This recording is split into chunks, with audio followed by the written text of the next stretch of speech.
शेवट तो भला माझा बहु गोड झाला, आलो निजाच्या माहेरा बेटी रुक्माईच्या वरा, परिहार झाला अवघ्या दुःखाचा मागेला, आलो निजाच्या माहेरा भेटी रुक्माईच्या वरा, तुका म्हणे वाणी गेली आता घेऊ धनी, आलो निजाच्या माहेरा भेटी रुक्माईच्या वरा.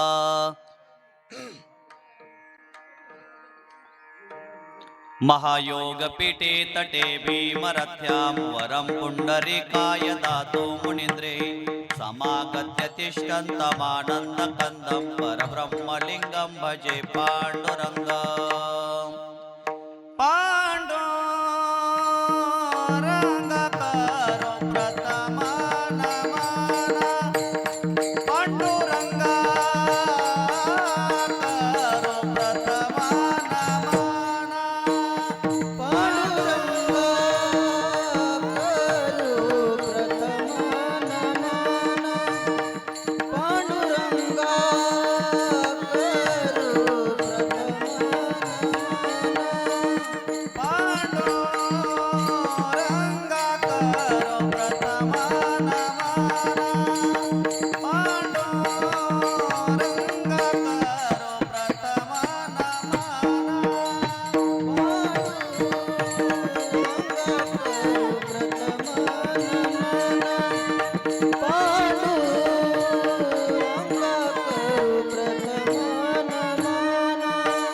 दुसरे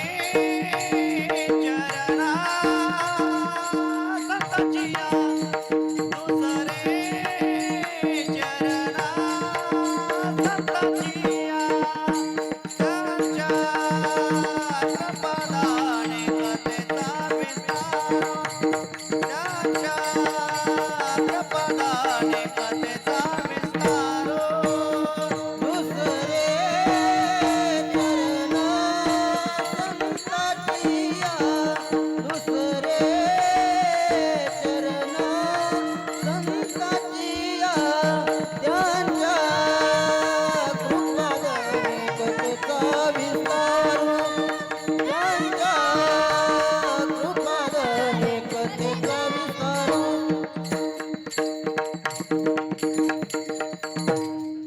पांडुरंगा करू प्रथम नमन, दुसरे चरणा संतांचिया.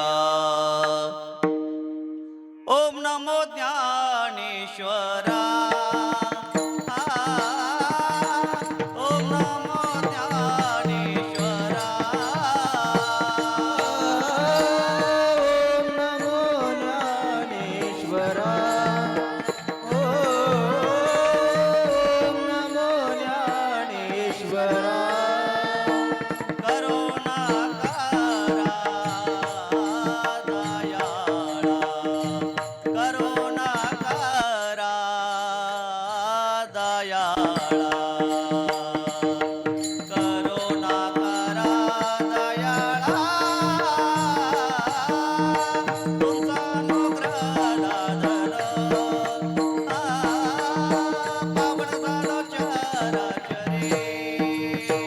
करुणा करा या दयाळा, करुणा करा या दयाळा, करुणा करा दयाळा, तुमचा अनुग्रह लादलो, पावन झालो चराचरी.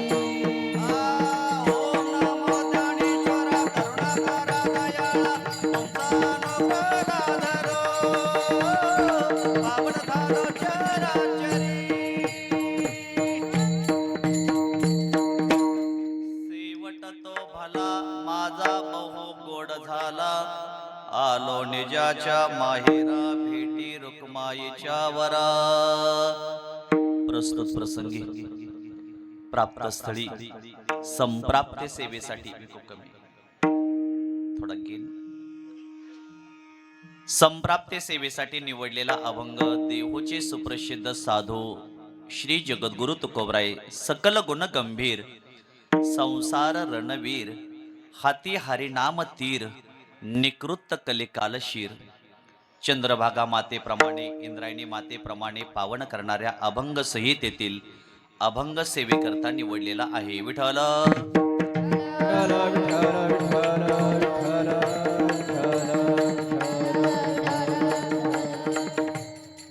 प्रभू रामचंद्रांना हनुमंतरायांना आपण या ठिकाणी वंदन करूया. मंगल भवन अमंगल हारी, मंगल भवन अमंगल हारी, नव हो दशरथ अजिर बिहारी. मंगल भवन अमंगल हारी, द्रव हो दशरथ अजिर बिहारी. राम सिया राम जय जय राम. राम सिया राम जय जय राम.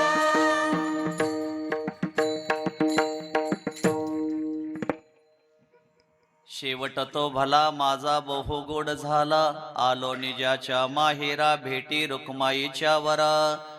प्रस्तुत प्रसंगी आपण सर्वजण मिळून पै पाहुणे नातेवाईक मंडळी वडीलधारी मंडळी आज आपण कोणत्या कार्यक्रमाच्या निमित्तातून एकत्रित आलेलो आहोत. आपल्या सगळ्यांना तुम्हा सर्वांना या ठिकाणी माहीत आहे, ज्ञात आहे, तरी ते सांगण्यासाठीच मी या ठिकाणी उभा राहिलेलो आहे. कार्यक्रमाचं औचित्य, कार्यक्रमाचं निमित्त पुण्यस्मरणाचं आहे, पुण्यतिथीचं आहे. वैकुंठवाशी कैलासवाशी स्वर्गवाशी आदरणीय हरिभक्तपरायण रघुनाथ मारुती कोकरे आज मामांचं या ठिकाणी प्रथम पुण्यस्मरण, प्रथम वर्ष श्राद्ध आपण या कोकरे परिवारामध्ये या ठिकाणी संपन्न करतोय. मामांना जाऊन आज या ठिकाणी 1 वर्ष पूर्ण होतंय. 1 वर्षाचा कार्यकाल कसा आणि कधी निघून गेला या प्रपंचामध्ये कळालं नाही. गेलेली माणसं आयुष्यामध्ये कधीही माघारी येत नाहीत, परंतु गेलेल्या माणसाच्या आठवणी आपल्याला आल्याशिवाय राहत नाहीत. आदमी मुसाफिर है, आता है और जाता है. ज्याला या मृत्यूलोकात यावं लागतं त्याला एक ना एक दिवस जावं लागतं. या सृष्टीचा नियम आहे. आएगा तो जाएगा, अरे राजा रंग फकीर, किस सिंहासन पर चढ़ा, किसने बंधा जंजीर. या मृत्यू लोकामध्ये ज्याला यावं लागतं त्याला जावं लागतं. जिंदगी का किराए का घर है, एक ना एक दिन बदलना पड़ेगा. मौत जब तुझको आवाज देगी, घर से बाहर निकलना पड़ेगा. मौत जब तुझको आवाज देगी, घर से बाहर निकलना पड़ेगा. जिंदगी का किराए का घर है, जिंदगी का किराए का घर है, एक ना एक दिन बदलना पड़ेगा. मौत जब तुझको आवाज देगी, घर से बाहर निकलना पड़ेगा.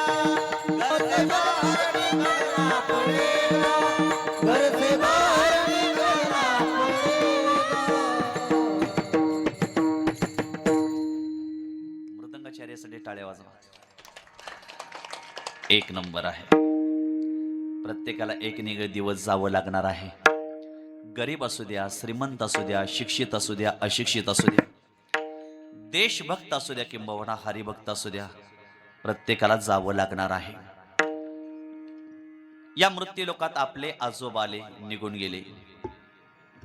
या मृत्यू लोकात आपले पंजोबाले निघून गेले. या मृत्यू लोकात आपले वडील आले, निघून गेले. आपणही आलोय आणि आपणही या मृत्यू लोकातून निघून जाणार आहे. आजा मेला पंजा मेला, बाप मसना गेला. आजा मेला पंजा नेला, बाप मसना गेला.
टाळ्या वाजवा.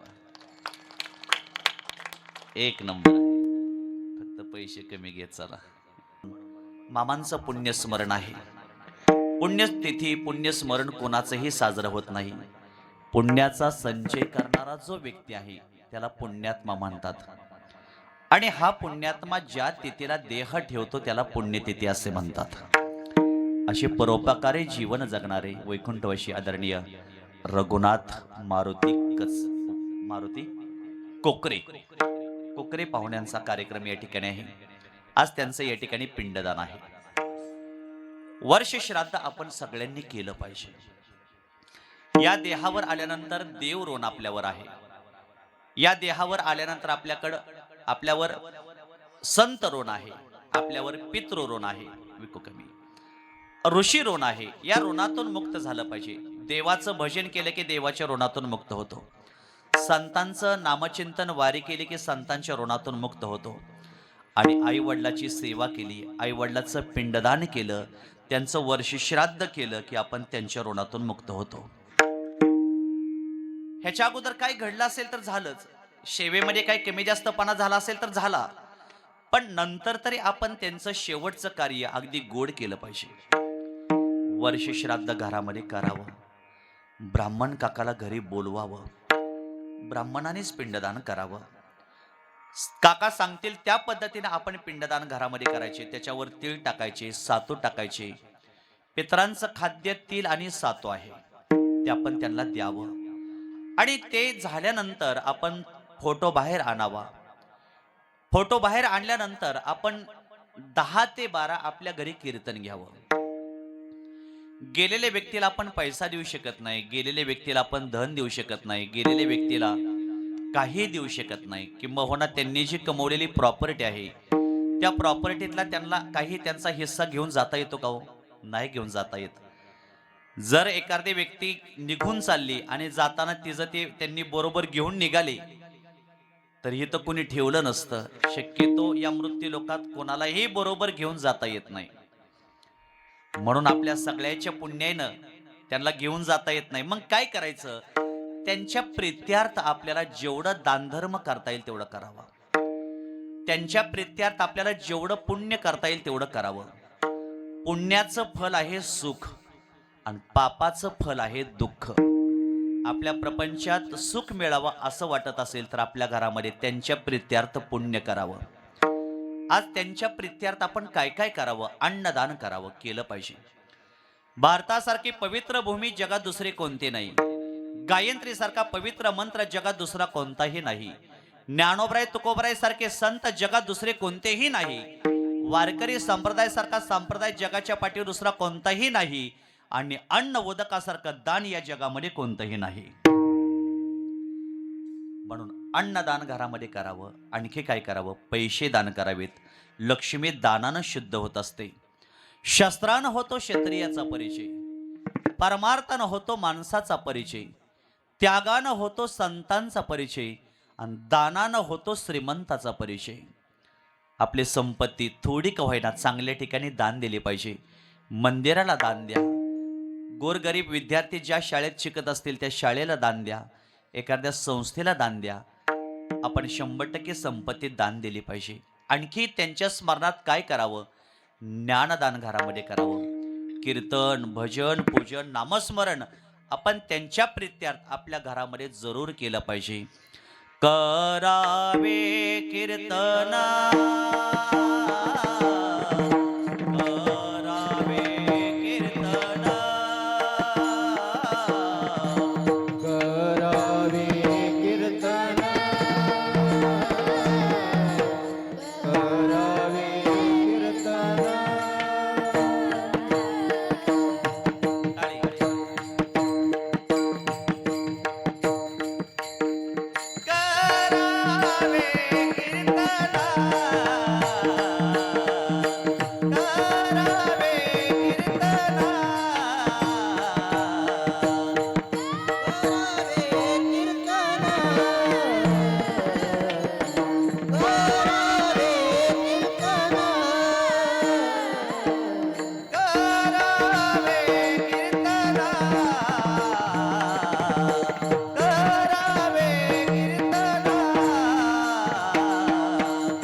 करावे कीर्तन, मुखी गावे हरीचे गुण.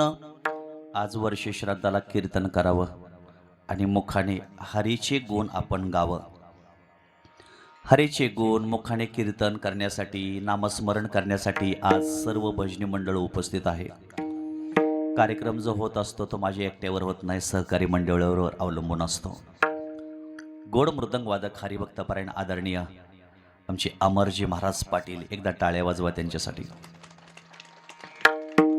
गोड विनेकरी महाराज आहेत, गायनाचार्य पवळ महाराज या ठिकाणी आहेत आणि श्री शिवनंदन वारकरी शिक्षण संस्थेतले सर्व विद्यार्थी बाळगोपाळ.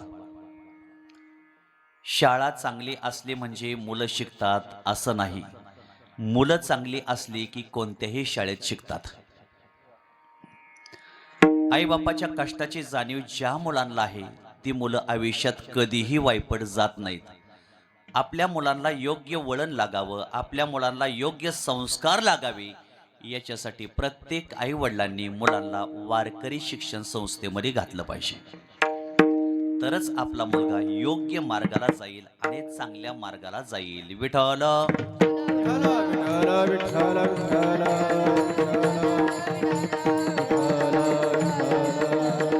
हो.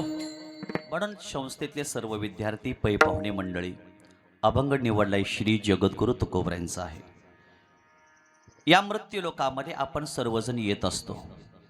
देव येतो, संत येतात आणि आपणही येत असतो.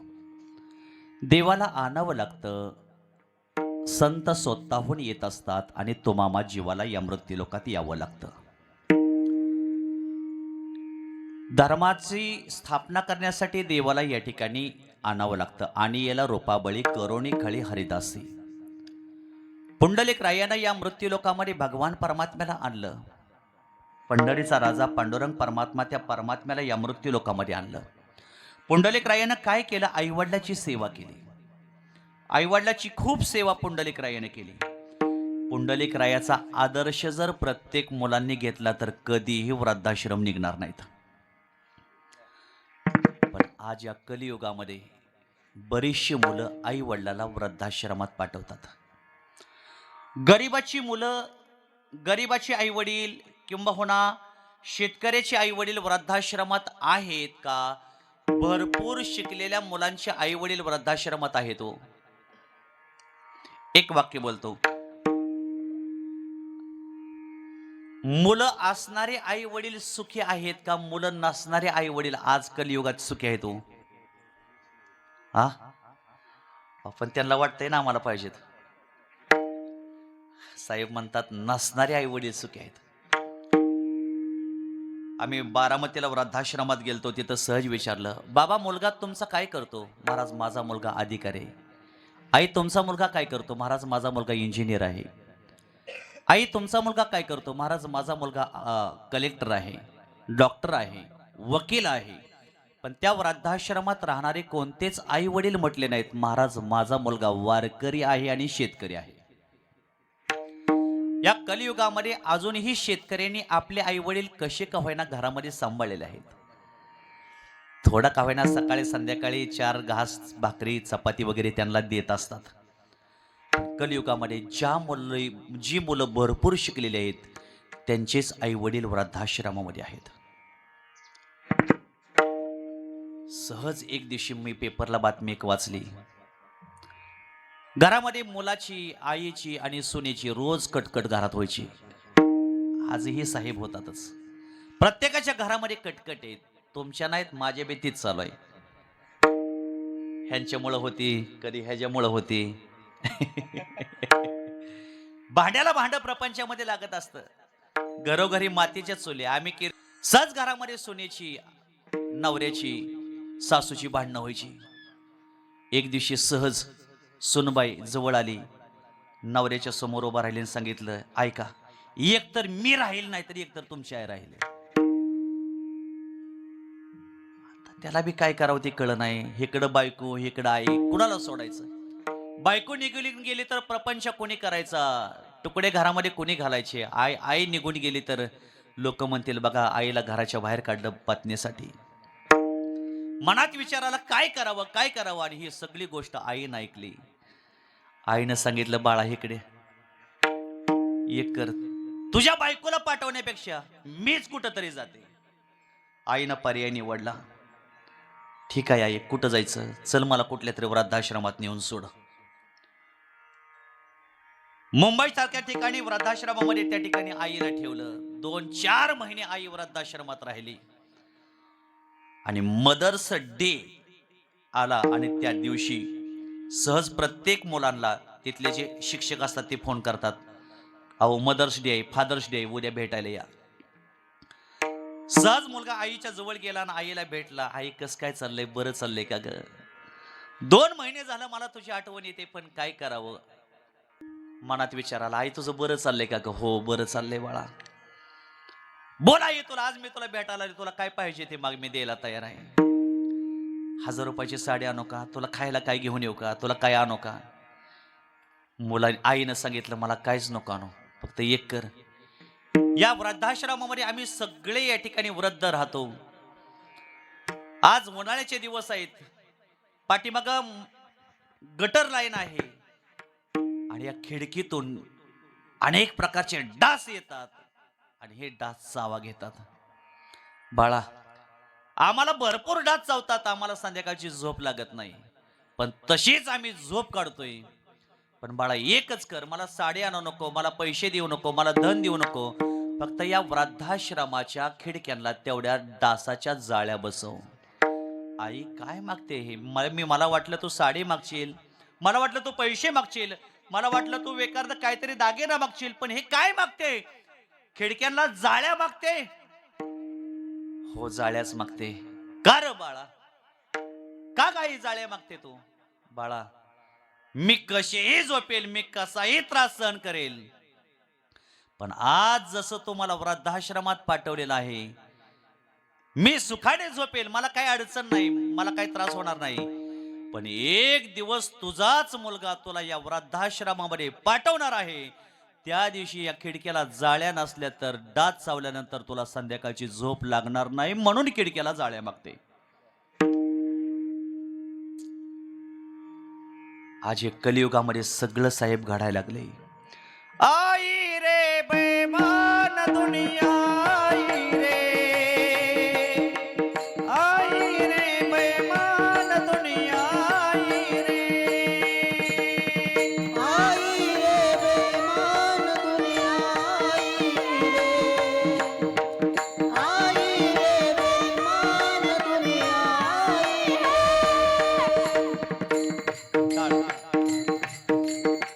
माता पिता को कोई नहीं माने, माता पिता को कोई नहीं माने, औरत को बहुमान, औरत को बहुमान. आई रे बेईमान दुनिया, आई रे बेईमान दुनिया, आई रे बेईमान दुनिया, आई रे बेईमान दुनिया, आई रे बेईमान दुनिया, आई रे बेईमान दुनिया, आई रे बेईमान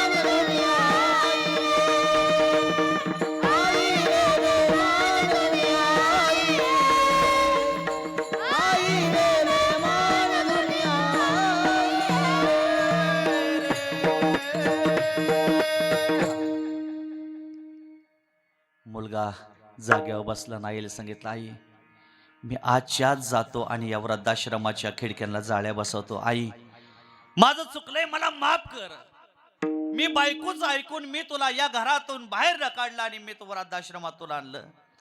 आई एक कर, माझी बायको राहिली तर चालल, नाही राहिली तर चालल, पण आई तू आता पहिली इथून घरी चल. का घरी चल?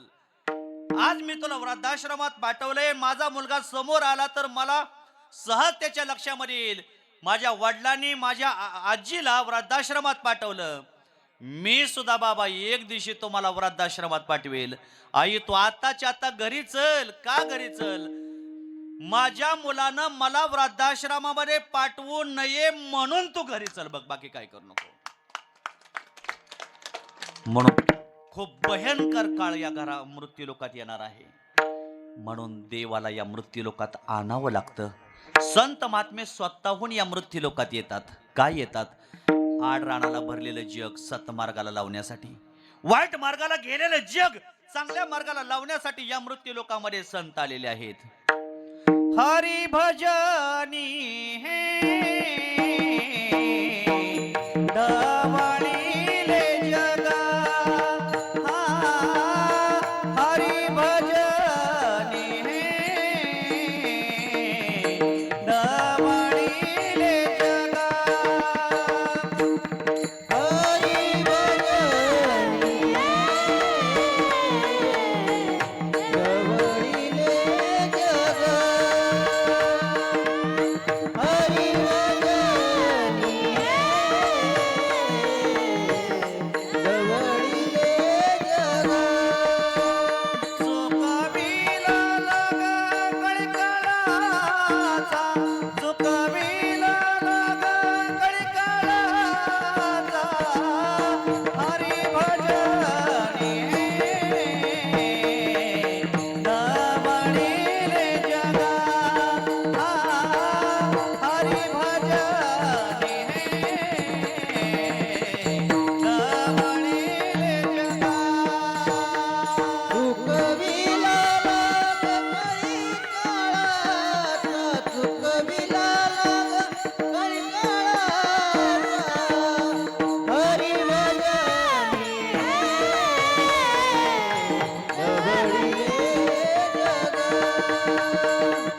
हरी भजनी गवळीले जग.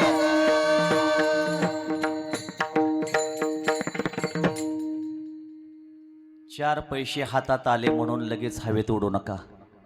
कारण हवेत उडणाऱ्या विमानाला सुद्धा काही वेळेनं खाली यावं लागतं. तसं पैसा हातात आला, संपत्ती हातात आली म्हणून कुणाला ढकलून देऊ नका, कुणाला वाईट बोलू नका, कुणाचा तिरस्कार घरामध्ये करू नका. म्हणून संत महात्म्यांनी काय केलं? या जगात वाईट मार्गाला लागणारं जग आहे ना, चांगल्या मार्गावर आणलं. एक विनंती आहे, ज्ञानोबराची कधीतरी वारी करा, तुकोबरांची कधीतरी वारी करा.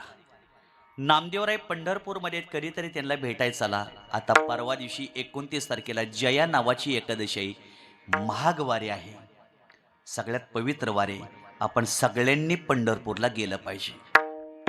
चला हो पंढरीशी जावा, चला हो पंढरीशी जावा, जीवाच्या जीव लगा पाहो, जीवाच्या जीव लगा पाहो, चला हो पंढरीशी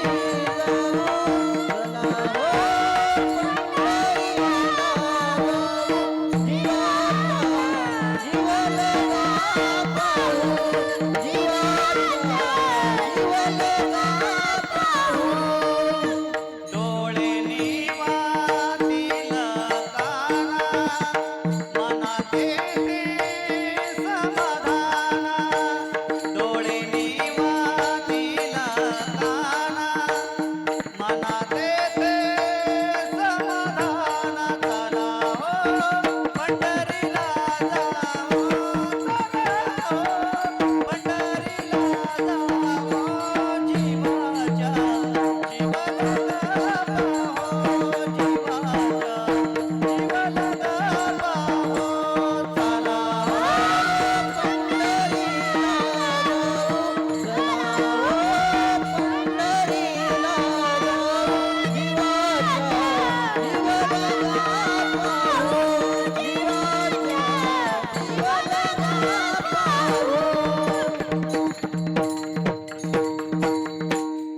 भजनी मंडळासाठी टाळ्या वाजवा. पंढरपूरला गेलं पाहिजे. मग संत महात्मे या ठिकाणी आले आणि तुम्ही आम्ही जीवालाही या मृत्यू लोकामध्ये यावं लागतं. आपण या ठिकाणी आलो, आपण कशासाठी आलो? देवाने आपल्याला कशासाठी पाठवलंय? देवाने आपल्याला सत्कर्म करण्यासाठी पाठवले, देवाने आपल्याला चांगलं कार्य करण्यासाठी पाठवले, देवाने आपल्याला या मृत्यू लोकामध्ये समाजाची सेवा करण्यासाठी पाठवलेलं आहे. आणि माणसाने समाजाची सेवा केली पाहिजे. काही लोकांना समाजाची सेवा करायला आवडत नाही, नाही आवडत करायला, नका करू. पण कमीत कमी आपल्या जवळची जी रक्ताची नाती जोडलेली आहेत, कमीत कमी त्यांची तरी थोडी सेवा करा. तुम्हाला भगवंतानी भरपूर धन दिलंय, भरपूर पैसा दिलाय, भरपूर भरपूर एक तुम्हाला चांगल्या प्रकारचं एक सक्षम देवाने बनवलंय. आपल्या पै पाहुण्यामध्ये एखादा मुलगा आजारी आहे, 10-15 लाख रुपये हॉस्पिटलला खर्च आहेत आणि तुमच्या बँकेत अकाउंटवरती 50 लाख रुपये आहेत. तुम्ही काय करा, हॉस्पिटलमध्ये भेटायला जावा, जाताना 1 किलो सफरचंद घेऊन जावा, पण जाताना खिशामध्ये 10-20 हजार रुपयाचा बंडल घेऊन टाका, घेऊन जावा, पैसे घेऊन जावा आणि पेशंटचे नातेवाईक त्यांच्या हातामध्ये द्या. काय कमी पडलं तरी मागा, मी 100% पुन्हा 10,000 रुपये तुम्हाला आणखी दिल्याशिवाय राहणार नाही. ही मदत करणं पाहिजे. एक तुम्ही प्रत्येक केलेली क्रिया यमराजाच्या बाडवर उमटली जाते. तुम्ही चांगली क्रिया करा, तिथं लगेच त्यांना मिळते. तुम्ही वाईट क्रिया करा, यमराजाच्या दरबारामध्ये चित्रगुप्त सतत लेखणी करत आहे, तिथं बरोबर उमटलं जातं. तुम्ही आज गरीबाला मदत केली, 100% तुम्हाला सत्कर्माचं फळ मिळणार. पै पाहुण्यांना 10,000 रुपयाची मदत केली, 100% फळ मिळणार. एखादा मुलगा गरीबाचा आहे, दत्तक घ्या. शाळेत चाललाय, पायात चप्पल नाही, हुशार मुलगा आहे, आई वडिलाची गरिबी आहे, जाता जाता सहज विचारा, बाळू कुठला आहे, मी इथलाच आहे. पायात चप्पल नाही साहेब, चप्पल नाही. त्याला उचला, घेऊन जावा दुकानात आणि 100 रुपयाची चप्पल घ्या. एक दिवस तोच मुलगा अधिकारी होईल, कलेक्टर होईल आणि त्याच्या मनात विचारेल, ज्यावेळेस तुमची भेट होईल त्यावेळेस तुमच्या जवळ येईल, कडकडून मिठी मारेल, सांगेल, साहेब तुम्ही मिळालेल्या 100 रुपयात मला चप्पल घेऊन दिली. आज तुमच्या चपलेमुळं, त्याची जाणीवीमुळं आज मी या ठिकाणी अधिकारी झालोय. आज साहेब जर तुम्ही मला चप्पल घेऊन दिली नसते तर मी शाळेत गेलो नसतो, पाय बोलतात म्हणून. पण आज एवढा मोठा झालो याची एकच जाणीव मला कळाली की तुम्ही मला सहकार्य केलं. म्हणून कधीतरी एक दिवस आपल्याला आठवण काढत असतात माणसं. म्हणून गरीबाला मदत करा, सत्कर्म करा. दुसरी गोष्ट, आपल्या जीवनामध्ये देशसेवा ही आपण केली पाहिजेत. आज माझ्यासमोर आमचे मेजर साहेब या ठिकाणी बसलेले आहेत, आपली भेट झालेली आहे. आपण आपल्या जीवनामध्ये देशसेवा अनिवार्य आहे. देशाची सेवा या मृत्यू लोकांमध्ये केली पाहिजे. आज तारीख किती आहे? 25 आणि उद्या 26 जानेवारी. उद्या गणतंत्र दिवस आहे. उद्या आपण आपल्या भारत देशाला स्वातंत्र्य मिळण्यासाठी अनेक वीर जवान या भारत भूमीसाठी शहीद झाले, त्यांना आपण सलामी द्यायची असते. हर कर्म अपना करेंगे, हर कर्म अपना करेंगे, हे वतन तेरे लिए दिल दिया है जान भी देंगे, हे वतन तेरे लिए दिल दिया है जान भी देंगे, हे वतन तेरे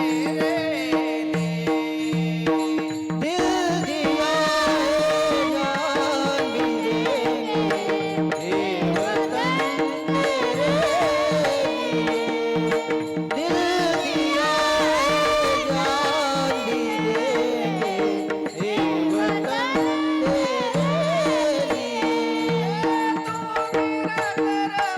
तू मेरा धर्म, तू मेरा अभिमान है, हे वतन में वो तुझ पे दिल कुर्बान है.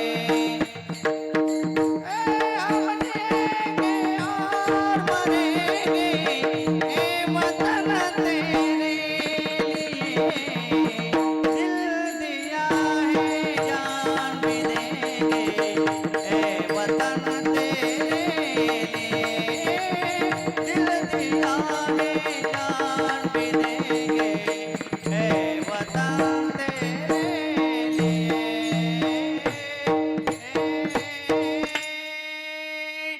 भारत माता की. अनेक जवानांनी आपलं जीवन भारत भूमीला समर्पण केलं. भगतसिंग, सुखदेव, राजगुरू हसत हसत फासावर निघून गेले आणि आमच्या हातामध्ये देश देऊन निघून गेले. स्वातंत्र्यवीर सावरकर असतील, लोकमान्य टिळक असतील, वासुदेव बळवंत फडके असतील, अनेक जवान आहेत, चंद्रशेखर आझाद असतील, यांनी भारत भूमीला स्वातंत्र्य मिळवून देण्यासाठी आपल्या प्राणाचं बलिदान दिलं गेलं. आपण सुद्धा या भारत भूमीसाठी काहीतरी केलं पाहिजे. भारत हा देश आहे आणि या भारत देशाला काय म्हटलं जातं? माता म्हणून संबोधलं जातं. अनेक देश आहेत, त्या देशाला माता म्हटलं जात नाही, पण भारत एक जगात असा अप्रतिम देश आहे, त्या देशाला फक्त माता म्हटलं जातं. भारत माता की जय. मातेचं अंतकरण दयेनं भरलेलं आहे, जिव्हाळ्यानं भरलेलं आहे.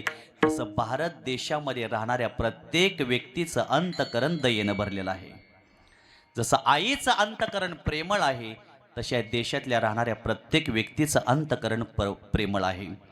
जहाँ डाल डाल पर सोने की चिड़िया करती है बसेरा, ये भारत देश है मेरा, ये भारत देश है मेरा. जहाँ डाल डाल पर सोने की चिड़िया करती है बसेरा, वह भारत देश है मेरा, वह भारत देश है मेरा. ये धरती है जहाँ ऋषि मुनि जपते प्रभु नाम की माला. हरि ओम हरि ओम हरि ओम हरि ओम. यहाँ हर बालक एक मोहन है, राधा एक बाला, राधा एक बाला.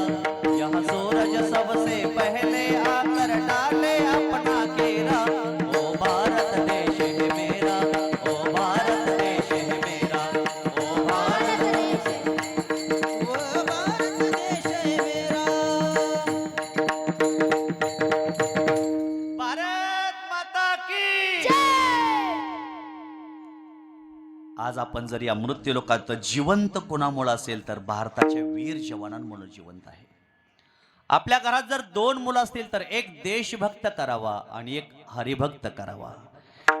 त्या मुलांनी देशाची सेवा केली पाहिजे, चाकरी केली पाहिजे, आणि दुसऱ्या मुलांनी संतांची, भगवती धर्माची आपण सेवा केली पाहिजे. आपल्या या कुटुंबामध्ये, आमच्या कुटुंबामध्ये चंद्रकांतजी गलांडे झाशी गावामध्ये राहत होते आणि उरीच्या हल्ल्यामध्ये भारत देशासाठी शहीद झाले. सातारा जिल्ह्यातला मुलगा एक संतोष महाडिक नावाचा मुलगा, तोही भारत देशासाठी शहीद झाला. एक दिवस स्वाती महाडिकांची मुलाखत घेत असताना स्वाती महाडिकांनी मुलाखतीमध्ये सांगितलं, माझे पती भारत देशासाठी शहीद झाले, त्याचा मला अभिमान आहे, गर्व आहे. माझ्या पतीचं प्रेम माझ्यावर जेवढं होतं याच्यापेक्षा अनेक पटीनं माझ्या पतीचं प्रेम या भारत देशावरती होतं. म्हणून स्वाती महाडिकांनी विचार केला, माझ्या पतीची शेवटची इच्छा अपूर्ण राहिली देशाची सेवा करण्याची. संतोष महाडिकाची पत्नी स्वाती महाडिकांनी देश सेवा करण्यासाठी आपलं जीवन भारत भूमीला समर्पण केलं. पंढरपूर क्षेत्रातला राहणारा गोसावी नावाचा मुलगा, तोही भारत देशासाठी समर्पण झाला. अनेक जवान आहेत. शुभमजी मस्तापुरे नावाचा मुलगा आहे, 18 वर्षाचं कवळं वय, भारत देशासाठी शहीद होतो. काय जीवन आहे. ए मेरे वतन के लोगो, तुम खूब लगा लो नारा. ए शुभ दिन है हम सबका, लहरा रो तिरंगा प्यारा, पर मत भूलो सीमा पर वीरों ने प्राण गवाए. कुछ याद उन्हें भी कर लो, कुछ याद उन्हें भी कर लो. जो लौट के घर न आए, जो लौट के घर न आए, ए मेरे वतन के लोगों,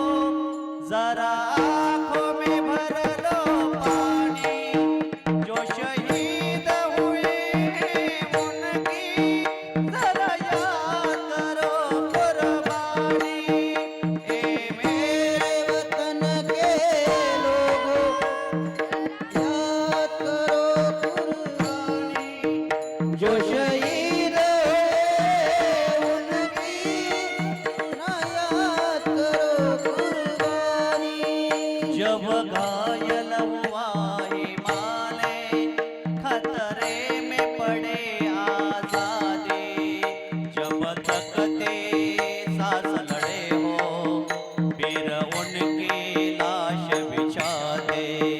संगीन पे धर पर माता, जो भी देने वहाने आए, जो शहीद हुए उनकी जरा याद करो कुर्बानी। ए मेरे वतन के लोगों, जरा आंखों में भर लो पानी, जो शहीद हुए उनकी जरा याद करो कुर्बानी, जरा याद करो कुर्बानी। जय हिंद की सेना, जय हिंद की सेना, जय हिंद। भारत माता की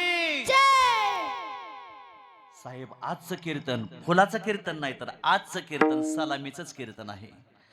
आज साहेबांचा मी सन्मान करणार आहे. आज माझा सन्मान कुणी करू नका. आज साहेबांचा हार श्रीफळ देऊन सन्मान करायचा. का? त्यांनी अनेक दिवस देशाची सेवा केलेली आहे, अनेक दिवस मायभूमीची चाकरी केलेली आहे.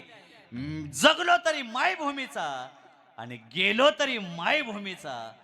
खरं जवानांना पाहिल्यानंतर आपलं सुद्धा रक्त सळसळ करत असतं. म्हणून या मृत्यू लोकांमध्ये असं जीवन जगा. आपलं जीवन भारतभूमीला समर्पण केलं पाहिजे, समाजाच्या सेवेसाठी समर्पण केलं पाहिजे आणि थोडंसं धर्माच्यासाठी आपण जगलो पाहिजे, लढलो पाहिजे. जैन समाज खूप धर्मासाठी लढतो. हा, म्हणून एक विनंती आहे, त्यांच्याबरोबर आपण हे आपल्या जीवनामध्ये धर्मासाठी लढलं पाहिजे. जैन समाज, मारवाडी समाज आहेत. दिवसातून त्यांचा जेवढा दुकानाचा गल्ला होईल, 1000 रुपये गल्ला झाला तर 100 रुपये ते धर्मासाठी बाजूला काढून ठेवतात. लाख रुपये गल्ला झाला तर 10,000 रुपये धर्मासाठी काढून ठेवतात. म्हणून त्यांची मंदिरं बघा आणि आपली मंदिरं बघा, अनेक पटीनं त्याच्यामध्ये फरक आहे. मग याच्यासाठी आपण सुद्धा आपल्या धर्मासाठी, आपल्या भारतभूमीसाठी आपण आपल्या जीवनामध्ये चांगलं कार्य केलं पाहिजे. आणि हे जर चांगलं कार्य आपण जर केलं तर आपल्या जीवनामध्ये आपला शेवट गोडही होईल आणि भलाही होईल. याचं उत्तर अभंगाच्या पहिल्या शेवट तो भला, शेवट तो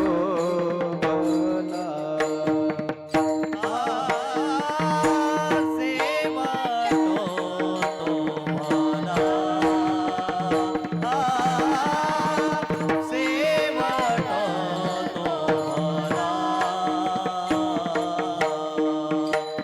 शेवट तो भला,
शेवट तो भला माझा बहु गोड झाला. अंतकाळ ही माणसाची परीक्षा आहे.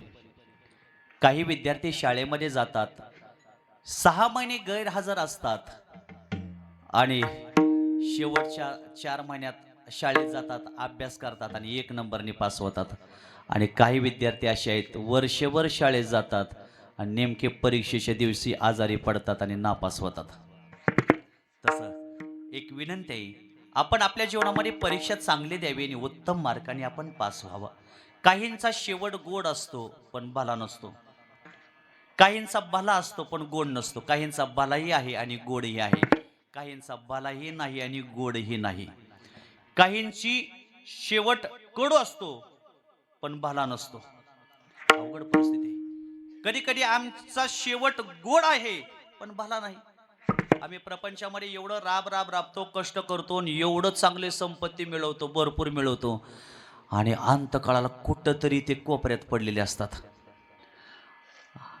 तिथं सगळे जवळ एवढा मोठा बंगला असतो, एवढी गाडी असते, फॉर्च्युनर दारात उभा केलेली असते, अब्जावधी रुपयाची संपत्ती असते आणि जे निघून चालले ते गाडीकडे बघतं, बंगल्याकडे बघतं, शेतीकडे बघतं, म्हणतं राव कसं कसं मी कमावलंय, किती लवाड्या केले त्या, किती लोकांना फासावलंय, एवढं सगळे प्रॉपर्टी कमावले आणि आता एवढं सगळं सोडून जायचंय.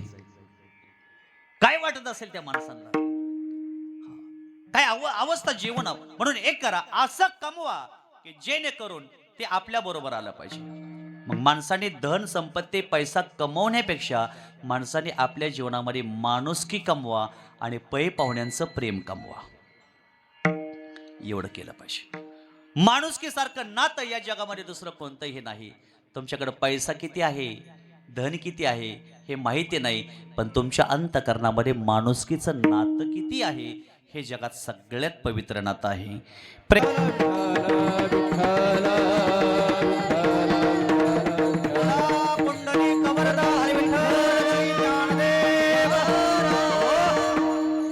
म्हणून आपल्या जीवनामध्ये शेवट गोड झाला पाहिजे आणि भलाही झाला पाहिजे. काय काय माणसं आयुष्यात खाऊनही ते खातात, पिऊनही ते पेतात, करूनही ते करतात आणि नेमकं एकादशीला जातात. नेमकी एकादशीला जातात. आणि काही माणसं असे आहेत, आयुष्यभर पारमार्थ, गळ्यामध्ये तुळशीची माळ असते, आयुष्यभर भजन नामस्मरण करतात आणि नेमकी अमावस्याला जातात. लोक म्हणतात बघा ना राव, एवढं त्यांनी देवदेव केला, एवढं भजन केलं ना, अमावस्याला गेले, त्यांचा शेवट गोड झाला नाही. आणि ज्यांनी कधी वारी केली नाही, जन्मात भजन केलं नाही, जन्मात त्यांना 24 फुटाचा रस्ता कधी पुरला नाही, एकही तमाशा कधी चुकवला नाही, एकादशीला गेलं बघा कशी वेळ साधली. पण एक वाक्य सांगतो, सद्गती ही तिथीवर अवलंबून नाही, सद्गती ही तुम्ही केलेल्या कर्मावर अवलंबून आहे. तुम्ही जगामध्ये काय केलंय याच्यावर सद्गती अवलंबून आहे.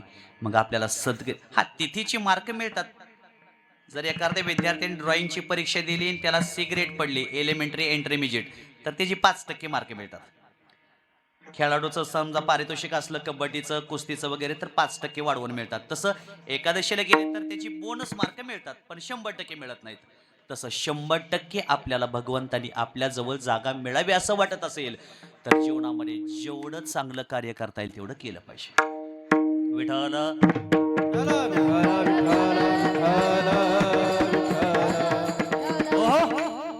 काय करावं, गळ्यामध्ये पवित्र तुळशीची माळ घालावी.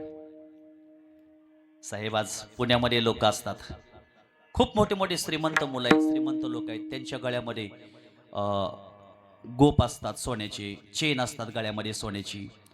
जर सोन्याची चेन तुमच्या गळ्यामध्ये असेल, सोन्याचं लॉकेट तुमच्या गळ्यामध्ये असेल, गोप असेल, तर तुमच्यावर सारखी चोराची नजर राहणार.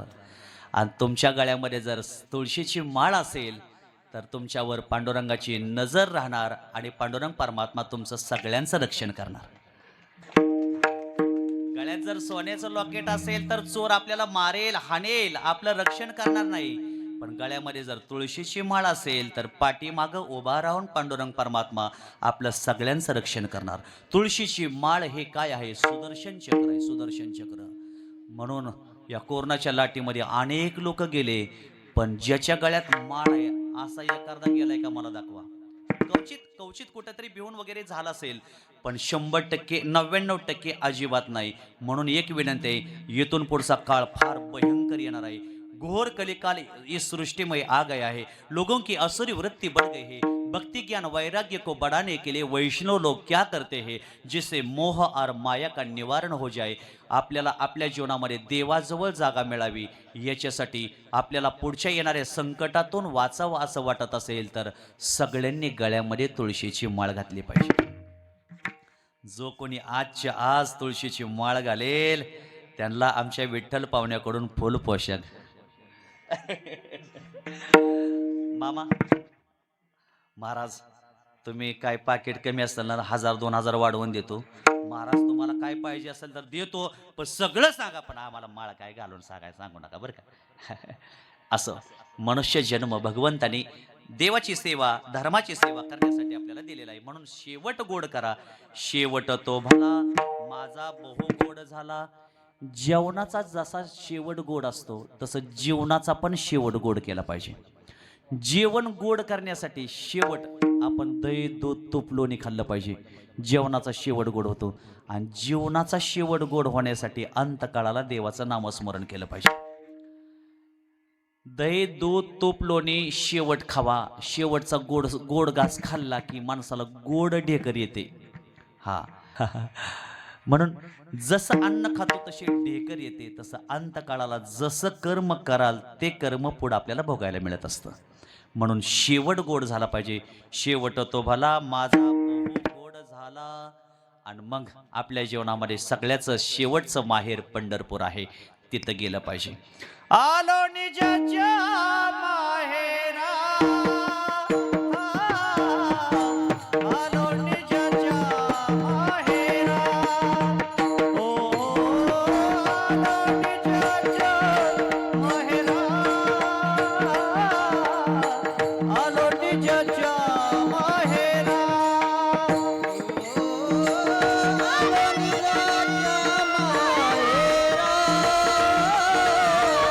आलो निजाच्या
गाताशिवाय पांढ रंगत नाही, तसं गायनाशिवाय कीर्तन रंगत नाही. आलो निजाच्या माहेरा, बेटी रुक्माईच्या वरा. आता इथं बसलेल्यांपैकी आमच्या भगिनी समोर बसल्यात. हे तर ज्यांचं माहेर आहे त्यांनी हात वर करा. मी माहेरात आले, हात वर करा. 1 2 3 बस. असं काय 2 4. तुम्हाला माहेरमध्ये समाधान वाटतं का सासरमध्ये समाधान वाटतं? आ मग राहता का इथंच? माहेरमध्ये समाधान वाटतं. माहेरमध्ये कोण आहे? आई आहे. माहेरमध्ये कोण आहेत? वडील आहेत. माहेरमध्ये भाव आहे. माहेरमध्ये बहीण आहे. सासरमध्ये कोण आहे? सासर आहे, सासू आहे, ननंद आहे, जाव आहे, दीर आहे. बरोबर आहे ना? माहेरमध्ये आई आहे. माहेरमध्ये तुम्ही आला, संक्रांतीला आला चाल आणि दिवसभर थोडीशी काही कामाच्या धावपळीमुळं, स्वयंपाकामुळं तुम्ही संध्याकाळी थकून झोपला आणि 8-9 वाजल्या तरी तुम्ही उठला नाही. भाऊ जवळ आला. "ए ताई उठ की ग, उठ उठ उठ." अगं 8 वाजले तरी तू झोपली. तेवढ्यात आई स्वयंपाक करते, म्हणते अरे झोपू दे तिला, झोपू दे, लय काम असतं तिला सारखं तिथं. आणि मग सुनबाईनं स्वयंपाक चांगला केला आणि सासूबाई नावं ठेवायला लागले, असं झालं तसं झालं अमुक झालं, ह्याच्यातच मीठ टाकलं नाही, स्वयंपाकाचा आळणा केला, आमकं झालं तमकं झालं, तुझ्या आईने हे शिकवलं, तुझ्या बापाने हे शिकवलं का? ते असं म्हणाल्याबरोबर सुनबाई म्हणले, आत्या ग बसा, आम्ही बाया चांगल्या, तुमच्यासारखं पळून तर जात नाही. मग तुला कोणी सांगितलं? म्हणले बहुतेक सासरे पाटला, म्हणजे का म्हाताऱ्याचा नियम. नवीन नांदायला आल्या आईच्या इकडं माहेरला यायचे, लहान वयात लग्न व्हायची पूर्वीची, विनोदाचा भाग सोडून द्या. एक वाक्य सांगतो तेवढं हात जोडून, तुम्ही माझ्या आई आहात, आजी आहात, माझ्या भगिनी आहात, पण एक विनंती आहे. नवीन नांदायला आलेल्या सून आपल्या घरी येते, सुनेनं पहिल्यांदा सासऱ्याच्या पाया पडायचं, सासूच्या पाया पडायचं, तुळशीच्या पाया पडायचं, पतीच्या पाया पडायचं आणि घरामध्ये आपल्या नंदेच्या पाया पडायचं. सून जर सासऱ्याच्या पाया पडाय आली तर सासऱ्याने सुनेला सून मानायचं नाही, तर आपली लेक मानायची. सून सासूच्या पाया पडाय आल्यानंतर सासूनं सुनेला सून मानायची नाही, तर लेक मानायची. आणि सासऱ्याच्या पाया पडाय जर सून आली तर सासू सासऱ्यानं सुनेला सून मानायची नाही, लेक मानायची. आणि सुनेनं सासू सासऱ्याला सासू सासरे मानायचे नाहीत, आपले आई वडील मानायचे. बस प्रपंचामध्ये कधीही त्रास होणार नाही. मी बी ग्रस्त आहे, माझे बी घरात आहे म्हणून मी बोलतोय. म्हणून प्रपंच आहे काचच भांड आहे, आलं तर आलं हातात बघा, नाहीतर फुटलं बघा, संपलं. म्हणून सासरी कोण आहे? सासू आहे, सासरा आहे, तिथं आपल्याला त्रास आहे.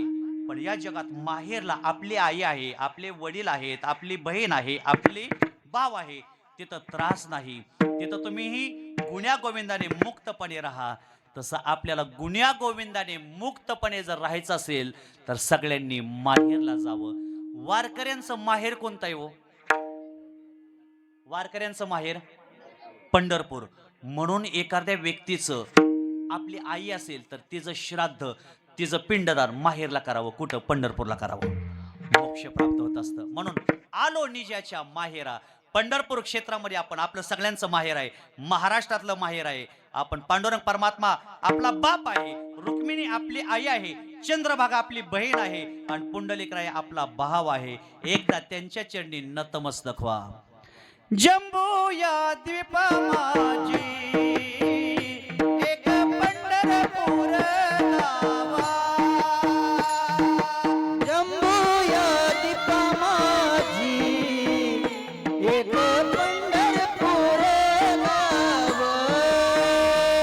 आवाज गाडी. धर्माचे नगर देखा, विठू पाटील त्याचे नावा.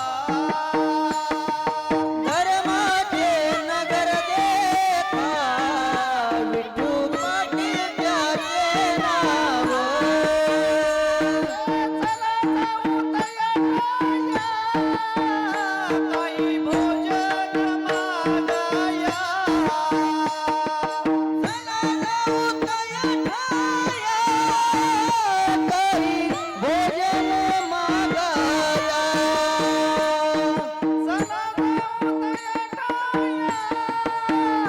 काही भोजन मागाया. काही भोजन मागाया.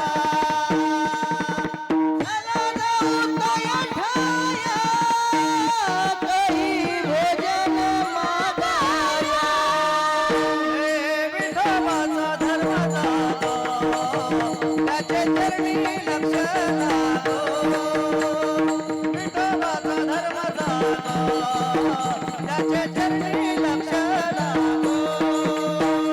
विठोबाचा धर्म जागो, त्याचे चरणी लक्ष लागो. विठोबाचा धर्म जागो, त्याचे चरणी लक्ष लागो.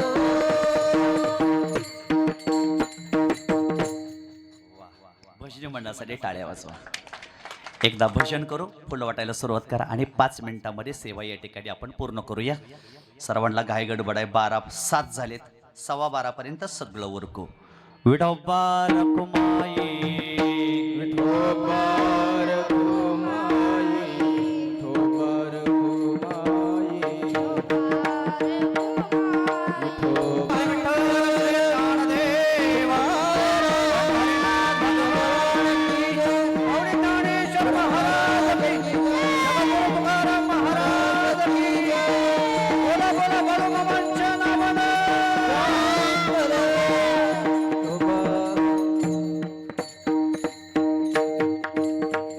ज्ञानेश्वर माऊली, ज्ञानराज माऊली तुकाराम. ज्ञानेश्वर माऊली, ज्ञानराज माऊली तुकाराम. परिहार झाला अवघ्या दुःखाचा मागेला. विकोपमी परिहार म्हणजे आपल्या पाठीमागं आदल्या जन्मात आपण काय केले तो परिहार असतो. अवघ्या दुःखाचा मागेला. प्रपंचात वारंवार दुःख येतं, प्रपंचात वारंवार संकट येतात, अडचणी येतात. आपण मग देवाला नावं ठेवतो, देवा अरे सारखंच माझ्या प्रपंचात दुःख आहे, सारखीच अडचण आहे. काही लोक तर देवाला ठेवत नाहीत, गंगेत विसर्जन करतात. देवा हे झालं ते झालं. पण ऐका ना, देवा कधी रोसायचं नाही. देव कधीच कोणाचं वाईट करत नाही.